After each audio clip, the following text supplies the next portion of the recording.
Hello all you beautiful people out there. I hope you have had or are having a fantastic day. If you're new around here, welcome. My name is Salim, the teenager who talks about teenage stuff because there simply isn't enough of it on the internet. Guys, if you are new around here, I'd appreciate massively if you hit that subscribe button, hit that like button. We are growing slowly but surely. We're on like 271 subscribers. It's kind of crazy. Every time I go and sit down to record a new video, we've got like 10 more subscribers than we did from the past. Granted, it may just all be my iPad and my personal project video that are just carrying this YouTube channel, but regardless, we move. Today, we're going to be looking at a question that I get asked quite a lot, which is how are you marked in the MYP? Why do you never see 8s on a report?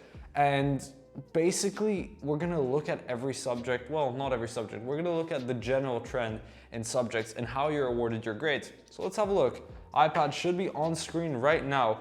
And essentially, it's quite easy once you get your head around it. At first, it might be a little bit intimidating. Also, today's video I'm estimating is going to be a little bit shorter than usual screencasts at least, just because really it isn't that complicated, but once you get it, you'll be absolutely fine with it.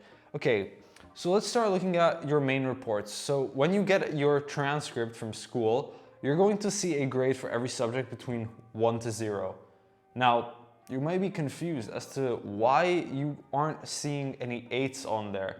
Because as we know in the MYP, when you do an assessment, you can get an 8. Now the reason for why you can't get an 8 on your report, we'll discuss later on in today's video. That's essentially what this entire topic is about. But for now, all we need to understand is that on your main report, you will get a grade for every subject between 0 to 7. 0 is the worst, of course, and 7 is the best. Now the next thing we need to understand is how you get marks on an assessment. When you do an assessment, you get a mark between 0 and 8. This, of course, again, is like the previous one, and where 0 is the worst and 8 is the best. So for now, just to recap, on your report, you'll see a grade, either 0 to 7, and then for each assessment, for each test that you do in class, you can be awarded a grade between 0 and 8. Now let's look at how these two are combined together. So your assessment grade, which is from 0 to 8, is used to determine your report grades, so between 0 and 7.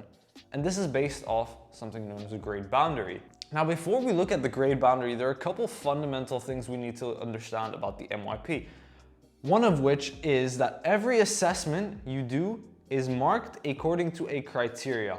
So every single subject has 4 criteria: A, B, C, and D. When you go to do an assessment, that criteria will be indicated on your assessment paper, and your teacher will let you know prior what criteria are being assessed. And it's also important to know that when you get a school project, for example, this is really common in the humanities, an assessment or a singular project can assess all 4 criteria, which is, it's pretty big. It's a pretty big deal. Now, what exactly are these 4 criteria? Now, in the MYP, you're gonna get different styles of assessment. One of which could be a criteria A paper, which is usually knowledge-based. So it's like question answer in science, or like fact checking and all of that stuff. Criterion B for the sciences or math, it's some form of investigation, and for language-based / linguistic-based subjects, it's more so organization, also humanities. Then criterion C, usually it's either evaluation in sciences or usually it's communication. And then finally, last but not least, criterion D is your conclusion. This is especially prevalent in science and real life applications of mathematics. This one's for mathematics. And then evaluation, which is for your linguistic subjects and also for your humanities. Now, it's important to note that these statements right here, they're brief. They're not very specific to each subject. All of these will vary, so all of these statements will vary from subject to subject, especially for the languages, so like French, Spanish, Italian, whatever your school offers, but they mostly follow these general guidelines. Now, let's look at a sample of one of these mark schemes. So as I said previously, when you're assessed, you can get a score from 0 to 8. This is exactly how you know how to get that score, how to get those top scores, those 7s and those 8s. So this is a sample criteria rubric for science. So this is an example of a criterion A rubric for the sciences that assesses knowledge and understanding, which is the specific key phrase that is used in the sciences for criterion A.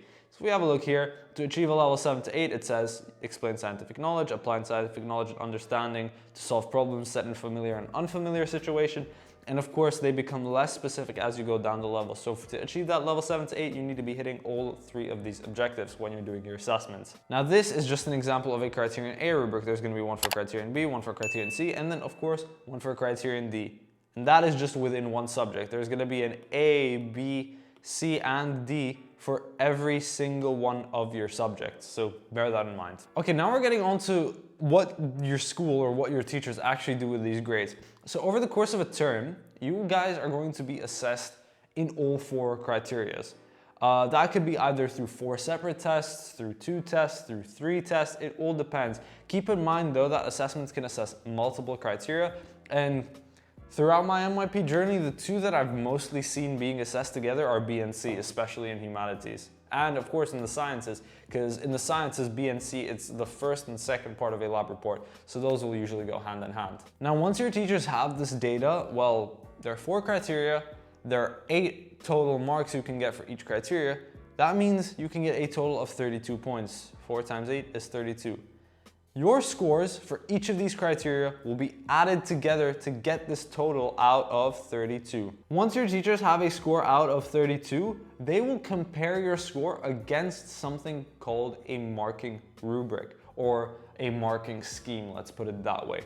So you can see here, this column right here is a reflection of how many points you need to achieve what level. So say for example, you get 31 points out of 32. You're gonna fall into this bracket right here. That means your grade for that subject is going to be a level 7.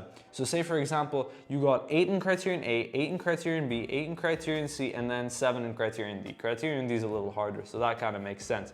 That will equate to a total of 31. That's 1 less than the total score. And seeing as you got 31, you get put into this bracket and you get a level 7 on your report, which is the best possible level, so congratulations. Now say for example, you get a level 6, a level 6, a level 6, and then a level 7. If my math is correct, then that is 25. So that means you're gonna be fully into this bracket, which is of course a level 6, which is also really good. That's how it works for all of these. Now this here, ladies and gentlemen, is the reason why you will never see an 8 on your report card, even if you got a level 8 in the test. So just because you get a level 8 in criterion A doesn't mean that it's going to be a level 8 on your report, because of course, all those 4 grades out of A, B, C, and D are added up and then compared against this rubric, which will give you either 7, 6, 5, 4, 3, 2, or what. Now I find that the marking system for the MYP is ridiculously and unnecessarily complex. Like, I don't know why they just don't do the same thing they do in the IB. Even like the type of content you guys cover in the MYP, I feel is just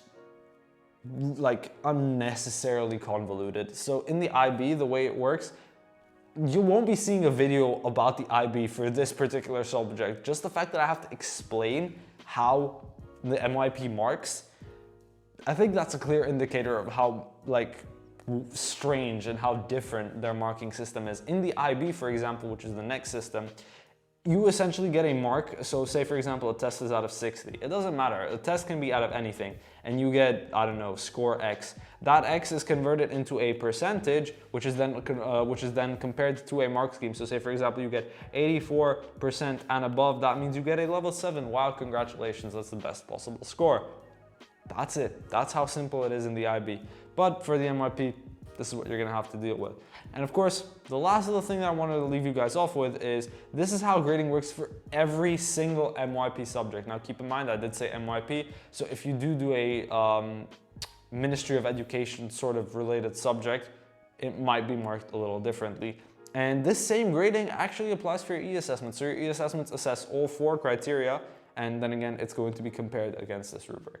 So anyway, guys, that is it for today's video. A short and sweet one, but one that I feel is necessary because I get so many questions about it. If you go through all my comments on my previous MYP videos, a lot of them are asking how the MYP is assessed. So I figured I'd just make a video, and it's really easy I hope that I've made it really easy for you guys to understand. Nonetheless, if you do have any questions, if you didn't understand what I said in today's video, please do drop a comment. I'd be more than happy to explain it to you guys again. And without further ado, guys, that's going to be it for today's video. If you did enjoy it, I'd appreciate it so much if you hit that like button, hit that subscribe button, and turn on your post notifications. We are on the road to 300 subscribers, and we will hopefully hit it very soon. Also guys, follow the IG, I'll put it somewhere on screen right now. I might have a couple interesting updates coming very soon. Without further ado guys, I hope you've had an amazing weekend. I hope you have an even better week to come. And I will see all of you guys later.